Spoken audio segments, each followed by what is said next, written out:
Skidmore owns, sort of in theory, owns it as a private resource, but it has always really been more managed publicly as a public good.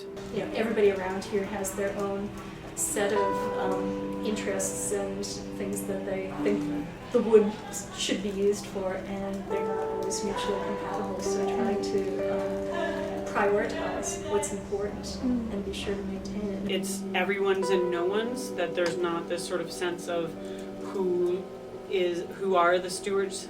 Oh man, there's a lot of challenges facing the Northwoods. I think overuse, is the big one, and that drives the invasive species, which is another huge one. There's a couple species that historically have not been in the woods, so exotic species that are moving into the forest, colonizing it and changing it. And I think those are things that are a lot harder to, those are things that are really hard to deal with because no one's aware of those. Very few people are aware of them, and it's not the sort of thing that you can really galvanize people about. As I mentioned before, when I used to come out here, the trails were this wide, the vegetation brushed up against you everywhere you went. I'd say a good third of the trails you see weren't here.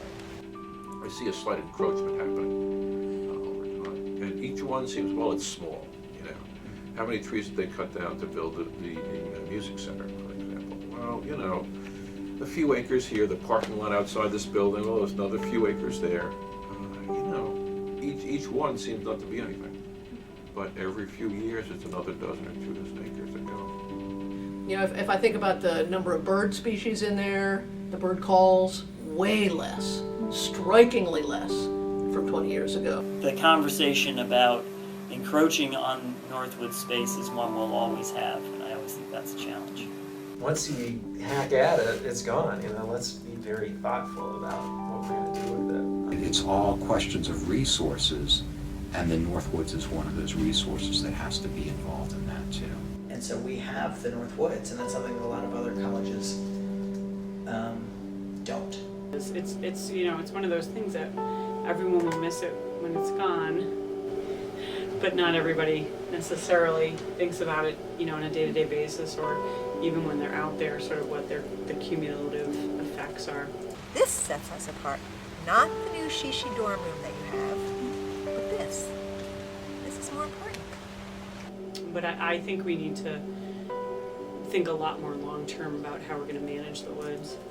I think we should really embrace the Northwoods, and not just scientifically, but as a lab for other things too. You can't replace these woods once they're gone. You just can't. They don't make land anymore. We can build a new museum, we can build a new science building, we can build new apartments, but we can never replace what's here. It's something that's meaningful to a lot of people. It's foolish not to remind people of the value of what they have.